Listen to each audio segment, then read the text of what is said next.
Daniel Hayes had never imagined himself here. Dim restaurant lighting a pressed shirt, his first blind date in 4 years of widowhood. The evening was going exactly right, until the woman sitting across from him placed both hands flat on the table, drew in a slow breath, and said, "You deserve to know the truth. I'm pregnant." He stood up, apologized, left. But why for the entire rest of that night could he not stop thinking about the look on her face? Daniel Hayes woke up at 5:45 every morning without an alarm.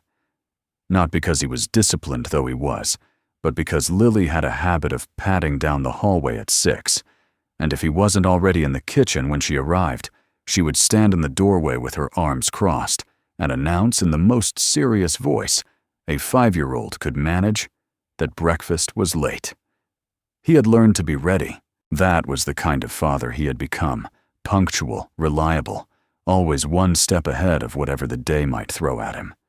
He scrambled eggs the way Sarah used to, with a pinch of paprika and too much butter, and he told himself he wasn't doing it out of sentiment. He told himself a lot of things, that he was fine, that 4 years was long enough, that Lily had everything she needed.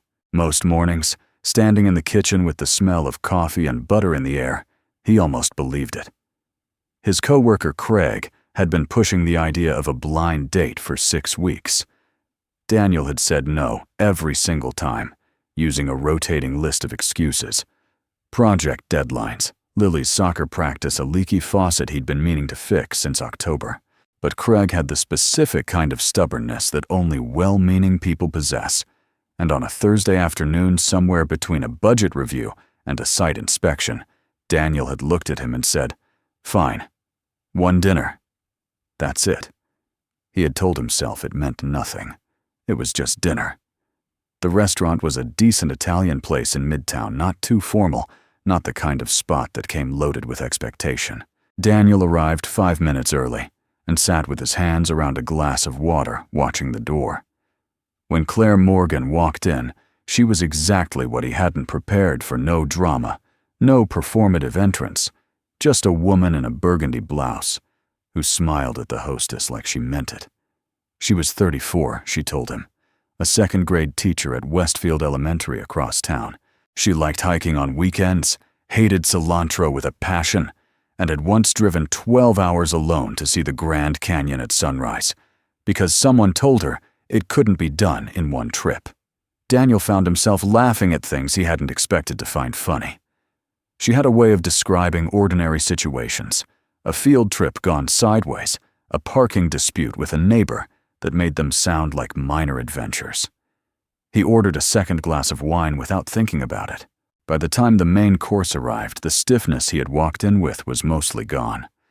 He mentioned Lily carefully, the way he always did on the rare occasions he spoke about her to strangers, and Claire listened with the kind of attention that didn't feel performed. She asked one question: what was Lily's favorite thing to do? Not, "How do you manage alone, sir?" Not, "Do you ever think about dating again?" Just that one question, warm and simple. And Daniel had answered it before he realized he was smiling. Then the plates were cleared, and something shifted. Claire set her hands flat on the table, he noticed, because the gesture was deliberate, like a person steadying themselves before stepping off a ledge. She looked at him directly, no hesitation in her eyes, and said, "Before this goes any further, and I hope you understand why I'm telling you now, I'm pregnant. 10 weeks. The man who got me pregnant left the day I told him. I don't have family nearby. I came tonight because my friend thought it would do me good, and I thought she was wrong, and then I sat across from you and realized I couldn't start something based on a lie." She paused once, just briefly. "You deserve to know." The table between them felt suddenly very wide. Daniel stood up. He didn't do it out of cruelty, he knew that, even as he was doing it. He picked up his jacket from the back of the chair, reached across, and shook her hand. Actually, shook her hand the way you do with someone you've just met in a professional context, and said, "I'm sorry. I hope things go well for you." His voice was level. It didn't waver. He walked to the door, pushed it open, and stepped out into the cold November air. He made it to his car in the parking garage, sat down, put the key in the ignition, and then he just sat there. The engine didn't start. His hand stayed in his lap. Through the concrete walls of the garage, he could hear the faint sound of traffic 4 levels below, and somewhere distant, a car alarm cycling through its sequence. He thought about the way Claire had placed her hands on the table, not pleading, not dramatic, just honest. The way she had said, "You deserve to know," like it was simply a fact. Like honesty was the only currency she had left, and she was going to spend it correctly. He sat in that car for 17 minutes before he finally started the engine and drove home. He didn't know why he had counted. 3 weeks later, Daniel stood in the gymnasium of Westfield Elementary School at 6:58 in the morning, holding a cup of bad coffee and a folder full of enrollment paperwork. Lily had wanted to transfer to this school specifically because her best friend from summer camp had just started here. And Daniel, who had spent considerable effort explaining the logic of school districts to a 5-year-old, had eventually relented. He had not looked up the teachers. He should have looked up the teachers. Claire Morgan was standing near the front table in a green cardigan, directing 2 parents toward the sign-in sheet and answering questions at the same time. She had her hair pulled back and a lanyard around her neck with her name on it. She hadn't seen him yet. Daniel considered briefly, and genuinely whether it was too late to request a different classroom assignment. He was still considering it when Lily pulled her hand free from his, crossed the gymnasium floor at a run, and wrapped both arms around Claire's waist. "You're my teacher," Lily announced, tilting her head back to look up at her. Claire looked down at Lily, then up, and found Daniel standing 8 feet away, folder in hand. Expression unreadable. The pause between them lasted exactly long enough to be noticed by no one except the 2 of them. "I am," Claire said, returning her attention to Lily with the same unhurried warmth she'd apparently brought to everything. "What's your name?" "Lily Hayes. My dad says I have to be on my best behavior, but I already am." "I can tell," Claire said. She stood up, met Daniel's eyes, and gave him a simple professional nod. He nodded back. She turned to the next parent in line. Daniel put Lily's paperwork on the table and walked out to the parking lot, and he decided in the clearest possible terms that he would keep this arrangement entirely simple. Drop Lily off, pick Lily up, exchange whatever logistical information was necessary in exactly the same register one uses with a dentist or an accountant. There was nothing complicated about it. The situation called for boundaries, and Daniel Hayes was extremely good at maintaining boundaries. He had been doing it for 4 years. He lasted 2 weeks. It was a Tuesday afternoon in late October when he arrived at school to find Lily sitting cross-legged in the hallway outside the main office next to a woman who was not upright. Claire was on the floor, back against the lockers, knees drawn up, the color entirely gone from her face. A staff member was crouching nearby, speaking to her in a low voice. Lily was holding Claire's hand with both of hers and humming. Daniel recognized the melody before he was even close enough to hear it properly. It was the song he sang to Lily every night before bed, something Sarah had started, a soft and wandering thing with no real lyrics, just a shape of sound that meant everything was all right. He didn't know how Lily had carried it from their house into that hallway. But there it was. He crossed the distance in 4 steps and crouched down. Claire's breathing was shallow. Her hands were cold when he touched her wrist without quite deciding to. "When did this happen?" he asked the staff member. 20 minutes ago. Blood pressure had dropped. She'd made it to the hallway before she went down. There was no emergency contact listed in her file. He called a car, not an ambulance, because Claire, who had apparently recovered just enough to form opinions, said she did not need an ambulance, and would everyone please stop looking at her like that. He went with her anyway. He told himself it was because Lily was already in the car, and he couldn't leave a 5-year-old unattended which was true, but not the whole truth. Claire's apartment was a third-floor walk-up in a neighborhood that was halfway between charming and tired. She had a small couch, a lot of books organized by color on mismatched shelves, and a half-assembled crib in the corner of the living room, with the instruction sheet still taped to the top. He got her settled, found crackers and ginger tea in the kitchen. The tea was already on the counter, worn into the routine, like something permanent, and set them on the coffee table. Lily, who had self-appointed as assistant, produced a blanket from the armchair. Claire accepted it with the gravity it deserved. They stayed 45 minutes. Lily asked Claire 17 questions about the baby, the crib, the color of the walls, and whether babies could tell when someone was being nice to them. Claire answered all of them with the same patient attention she apparently gave everything. At some point, Daniel looked up from across the room and found Claire watching him, not with expectation, just a clear, tired gaze that said more than either of them was going to say out loud. He looked away first. In the car on the way home, Lily told him that Miss Claire needed them. She said it the way children state facts that adults insist on complicating. Daniel said she had people who helped her. Lily looked out the window at the passing streetlights and said quietly, "I didn't see any of them today." He had no good answer for that. He drove the rest of the way home in silence, and when Lily was asleep, he stood in the kitchen for a long time, with the lights on, not making anything, not going anywhere in particular, just standing there. What followed next was not a decision so much as a slow accumulation of small ones, and it was in these small ones where everything that mattered actually happened. He started making 2 containers of chicken soup on Sunday evenings. This had begun practically enough. He made a large pot anyway. Lily ate half of what she was supposed to, and throwing the rest out felt wasteful. He told himself that. The first Sunday, he left a container at Claire's building with Lily acting as courier. The second Sunday, Lily came back with the container washed, and a crayon drawing tucked inside a yellow bowl with steam rising from it labeled "Thank you" in uneven capital letters, surrounded by small stars. Daniel set it on the kitchen counter next to the fruit bowl and didn't move it for 3 days. He began noticing things he had no particular reason to notice.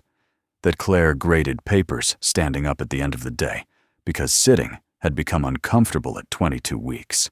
That she kept a small electric kettle on her desk and drank peppermint tea between classes. He had seen it the one afternoon he'd come early and waited in the doorway. That when Lily left school on Fridays, Claire always crouched down and said something private to her, just the 2 of them, and Lily always walked out wearing an expression of quiet importance. He filed these things away without examining why. Lily, for her part, attached herself to Claire with the uncomplicated devotion of a child who had decided a thing was worth deciding. She drew pictures of Claire regularly, always pregnant in these drawings, which Lily seemed to consider simply a fact of Claire's existence, like her green cardigan or her long hair. One Thursday afternoon, Daniel found a book at the bottom of Lily's backpack, a thin paperback on babies, and how they grew the kind with cheerful watercolor illustrations. Inside the front cover in Claire's handwriting, for Lily, who asked the best questions. Lily, when asked, said Miss Claire had given it to her, because I kept asking, and she said I deserved real answers. Daniel turned the book over in his hands twice, before putting it on Lily's nightstand, where it stayed. He learned that Claire's pregnancy was harder than she let on at school. The nausea that had leveled her in the hallway that Tuesday was not a one-time event. There were mornings Lily mentioned when Miss Claire looked like she hadn't slept, afternoons when she sat down mid-lesson and finished teaching from a chair without drawing attention to it. She never canceled class. She never asked for reduced hours. The school secretary had once mentioned with some mix of admiration and concern that Claire had rescheduled her own prenatal appointments twice to avoid missing parent-teacher conferences. Daniel heard this from the secretary while signing Lily's permission slip for a field trip. He said nothing. But on his way to the car, he sat for a moment with the engine off, thinking about the specific kind of stubbornness it takes to keep going when no one is watching. The soup became a habit. Then, one Friday, when October had turned genuinely cold, he added a second container, not soup this time, but the lemon chicken he'd made for Lily, the one that reheated well. He wrote nothing on it. He didn't think that required explanation. 3 days later, a text arrived from an unsaved number, the lemon chicken. I need you to know I ate it at 10:30 in the morning because I couldn't wait. I have no regrets. See, he saved the number. He didn't examine why he smiled at his phone alone in his truck. There were other mornings. A Tuesday when he pulled up to school and saw Claire through the lobby, glass, both hands braced against the wall outside the staff bathroom, head down, waiting for a wave of nausea to pass before walking back into the classroom. She straightened up before any of the children noticed. She smoothed her cardigan. She went back in. Daniel sat in the parking lot for 90 seconds after Lily had already gone through the doors, watching the spot where Claire had been standing, before he finally put the truck in reverse. He thought about that on his drive to work and could not entirely explain why it stayed with him the rest of the day. He started paying attention to the details that organized her tiredness. The way she switched to flat shoes sometime in mid-October, making no announcement about it. The way Lily mentioned one afternoon that Miss Claire had sat down twice during story time and read from a chair instead of standing at the board, and how she'd made it into a cozy thing, pulled the big chair to the center of the rug, and told the class it was reading cave day, so that none of them thought anything of it. He found that particular piece of information staying with him longer than he thought it would. Not because it was remarkable, because it wasn't. Because it was the kind of invisible effort that most people would never know had cost anything at all. There was an evening in early November, a light rain tapping against the kitchen window, when Lily sat at the table doing her homework while Daniel cooked. She was working through a worksheet about families, the kind with blank spaces where children fill in names. He was half watching from the stove. She wrote her name, wrote, "Dad," left the other lines blank for a long moment, then picked up her pencil and wrote very carefully, "Miss Claire and baby." She looked up, caught him watching, and looked back at her worksheet with the expression of someone who had done nothing unusual. Daniel turned back to the stove. The pasta needed another 4 minutes. He stirred it and did not say anything. He started noticing when Claire was tired in a way that had nothing to do with the pregnancy, the particular flatness that settled into her voice on certain Friday afternoons. Not sadness, exactly just the expression of someone who had spent the week giving to everyone around her and had stopped expecting anything to come back. He recognized it the way you recognize something you have felt yourself. Once when he picked Lily up and Claire was standing at the classroom door saying goodbye to students. One by one, he waited in the hallway until the last child had gone. "You eat today?" he asked. She looked at him. "I had crackers and half a granola bar." He nodded. The next morning there was a bag outside her apartment door, a breakfast burrito from the place 2 blocks from his office, wrapped in foil still warm. He was gone before she opened the door. She texted, "You didn't have to," he replied. "I know." Craig noticed the way these things are always noticed, by the one person most likely to say something. They were going over blueprints on a Thursday morning when Craig set down his coffee, leaned back in his chair, and studied Daniel with the expression of a man who had been holding his words carefully and had decided to set them down. "I need to say something," he said. "The teacher." Daniel kept his eyes on the blueprints. "You're getting in over your head. You know that, right?" He said it without cruelty, which was in some ways harder to dismiss than if he'd been harsh about it. "She's carrying another man's kid. You've got Lily to think about. You want to be the guy who steps in for someone who already walked." Daniel was quiet. Craig leaned forward. "And what happens if it doesn't work out? Lily's already attached. What happens to her?" He let that sit for a full 5 seconds. You finally started coming back to life this past year, and I'm genuinely glad about that. But you're doing it for someone who comes with a situation, Daniel. A big one. And if you get in deep and it falls apart, it's not just you picking up the pieces. He picked up his coffee.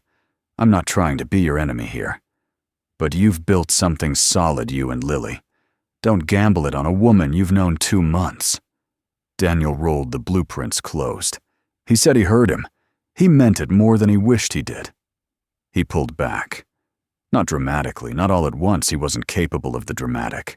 He did it the way he did most things, methodically, with the quiet conviction of someone who has made a decision and intends to see it through.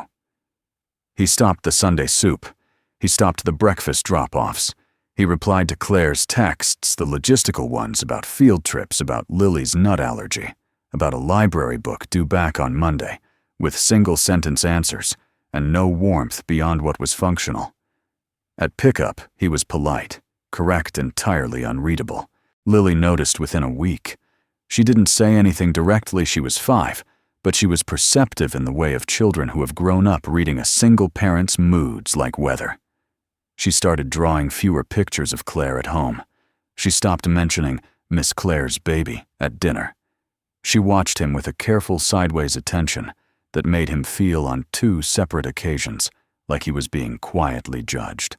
One evening she asked out of nowhere, "Did you and Miss Claire have a fight?" He said no, they hadn't. "Then how come you don't bring the soup anymore?" He said he'd been busy. Lily looked at him with an expression that was not quite accusatory, but was not quite convinced either, and went back to her drawing without saying another word.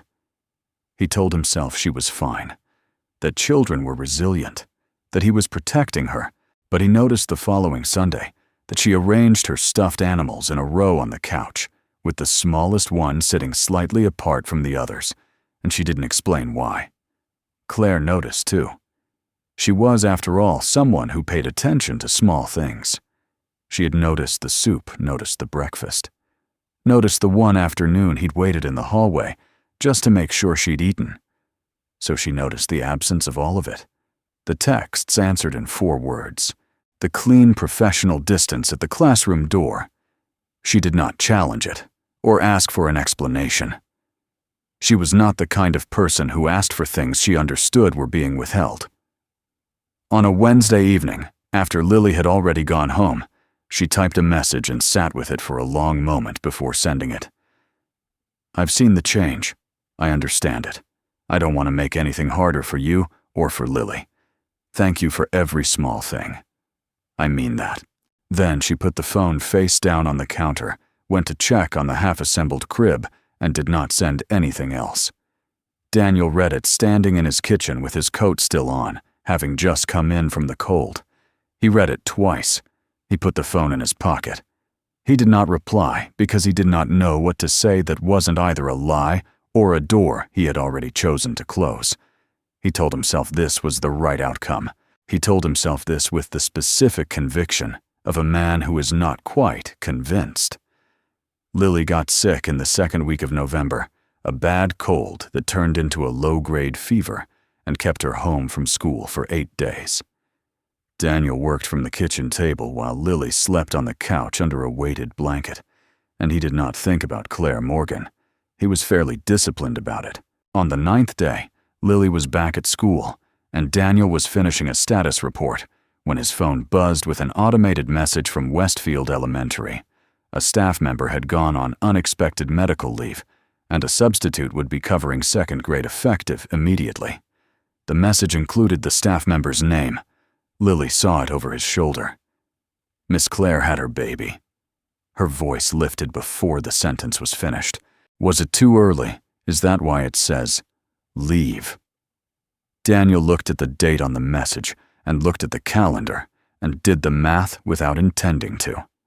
34 weeks, 6 weeks early. Is she okay? Lily pressed. Is the baby okay? I'm sure she's being taken care of, he said, and even as the words came out, he heard exactly how hollow they were. The particular emptiness of words that were technically true and practically nothing. That night, Lily was quiet through dinner in a way that was unlike her. She ate in small, careful bites and didn't ask for seconds. She didn't tell him about her day. She didn't ask for the radio. When Daniel was at the sink doing dishes, she appeared at his side, leaned against the counter, and looked up at him with the expression he had never quite been able to trace. "Do you think anyone went to the hospital with her?" she asked, because her regular person left, and she didn't have anyone in her file. "I remember." He looked at his daughter. She was 5 years old, and she remembered things that he had been working very hard to put down. He thought about Claire's text, about the half-assembled crib and the breakfast she'd eaten alone at 10:30 in the morning, about every Sunday he'd spent the last month not making soup. "I don't know, Bug," he said, and his voice came out quieter than he intended. Lily thought about this for a moment with great seriousness. Then she went to the entryway and came back holding one shoe. "I think we should go," she said. Outside, the November rain had settled in, not hard, just cold and persistent, the kind that works its way into everything. Daniel stood at the sink and looked at his daughter, standing in her socked feet with one shoe in her hand, and he felt something move through him that he didn't have a clean name for. It wasn't guilt exactly. It was the specific weight of a person who has been standing very still for a very long time, and who is beginning to understand that standing still is also a choice. He dried his hands on the dish towel. He got his keys. The hospital was 22 minutes away. Daniel drove carefully in the rain, and Lily sat in the back seat with her hands folded, not talking. The front desk nurse told them Claire was on the 4th-floor maternity ward, that visiting hours were technically over, and that she had been admitted at 2 in the morning the previous night. Daniel said he was a close friend. The nurse gave him a look that communicated exactly what she thought about close friend arriving at 9:15, in a rain jacket with a child beside him, but she typed something and waved them through. He found the room number and walked down the corridor and stopped outside the door. Through the narrow window, he could see Claire. She was awake, propped slightly upright, looking at the ceiling. She was not crying. She was not on her phone. She was lying in the particular stillness of someone who has used up everything they had and is now simply waiting for what comes next. On the far side of the room, in a heated bassinet, was the baby, small, connected to a monitor, but there, breathing. He stood outside the door long enough to become aware of his own heartbeat. He thought about the parking garage, the 17 minutes, the engine he hadn't started. He thought about Craig's question. What happens to Lily? And he thought about Lily herself, asleep in the car 3 floors down, who had been the one to put on one shoe and say they should go. He wondered which of them had the better answer. He stood outside the door. He didn't move. He was aware of Lily beside him, one hand wound into the fabric of his jacket, not pulling just there. And he thought about 4 years. 4 years of doing everything correctly, of managing everything, of building a life that was steady and safe and exactly the right size. And standing here in this hallway with its overhead lights and its antiseptic smell, he understood something he had been carefully navigating around for months. He wasn't afraid of the responsibility. He wasn't afraid of the baby or the history that didn't belong to him. He was afraid of that specific quiet aliveness he had felt the night Claire told him the truth across a restaurant table, because aliveness could be taken. He knew that better than most. But Lily's hand was still wound in his jacket, small and certain. He opened the door. Claire turned her head when she heard it. She looked at him, then at Lily, and her expression didn't arrange itself into surprise or relief or any of the things he might have expected. It just settled the way a room settles when someone opens a window and the air finally moves through. "You didn't have to come," she said. "I know," he said. He pulled the chair from the corner and set it beside the bed and sat down. Lily immediately went to the bassinet and stood on her tiptoes, hands clasped behind her back, with the focused reverence of someone inspecting something very important. "She's really small," Lily whispered. "She came a little early," Claire said. "But they say she's going to be fine." "What's her name?" Lily asked. Claire was quiet for a moment. "I haven't decided yet." Lily considered this with great seriousness. "That's okay. Dad didn't name me until I was 2 days old because he said he needed to be sure," Daniel said. "That is not exactly—" "He told me that," Lily said, unperturbed. Claire almost smiled. It happened at the edge of her face, brief and real. She looked at Daniel and said quietly, "You didn't name her for 2 days." "She didn't look like anything I'd planned," he said. "I needed to be sure I had it right." Something passed between them in that. A small thing, but the kind that lands. Claire looked back at the bassinet at the baby, who was 7 weeks early, and still unnamed, and the line of her shoulders shifted almost imperceptibly, as if something she had been carrying had finally found a place to set itself down. Daniel stayed. He didn't announce it, didn't make anything out of it. A nurse came at 10 to check the monitors and gave Lily a small cup of apple juice, which Lily accepted with enormous dignity. He got bad coffee from the machine down the hall and came back and sat in the chair. Claire drifted in and out of sleep. Lily eventually curled up on the small love seat by the window and went out completely, one arm thrown over her face, in exactly the way Daniel slept, something he had never noticed before. Around midnight, Claire woke and saw him still in the chair. "You should sleep," she said. "I'm all right," he said. She was quiet for a while, watching the monitor light blink in the dark. Then, "I shouldn't have assumed you'd want nothing to do with me after dinner. I should have at least—" "You were honest," he said. "The problem wasn't you being honest. The problem was me not knowing what to do with it." He turned the cold coffee cup in his hands. "I've been doing a lot of that. Not knowing what to do and calling it something else." She didn't respond for a moment. Then she said, "I'm sorry about your wife." He nodded once. "She would have liked you," he said. "She didn't have much patience for people who performed." Claire looked at him. "Is that a compliment?" "It is," he said. "She was pretty selective." That was the most either of them said for the rest of the night. But when the morning nurses arrived, and the light through the window had turned from black to the gray-blue of early morning, Daniel was still in the chair, and Claire's hand was resting near the edge of the bed, and Lily had migrated at some point from the love seat and was now asleep with her head against his arm. The baby in her bassinet breathed steadily, unhurried. 8 weeks later, the crib was no longer half assembled. Rosie Claire had decided on the second day, standing at the bassinet with morning light coming through the hospital. Blinds was home gaining weight and had developed a very clear opinion about being set down when she wanted to be held. Lily came every Saturday. This had not been formally arranged by anyone. It had simply happened the way most things between them had happened, through the accumulation of small facts. Daniel drove her over in the morning, and they stayed through the afternoon, and he and Claire sat at opposite ends of the couch, while Lily provided a running commentary on Rosie's activities, which were limited, but according to Lily, endlessly fascinating. On one of those Saturdays in late January, Daniel arrived to find Claire at the kitchen counter, sleepless in the particular way of new mothers, functional but slightly translucent, holding Rosie against her chest with one arm while trying to make oatmeal with the other. He took Rosie without asking. Claire did not protest.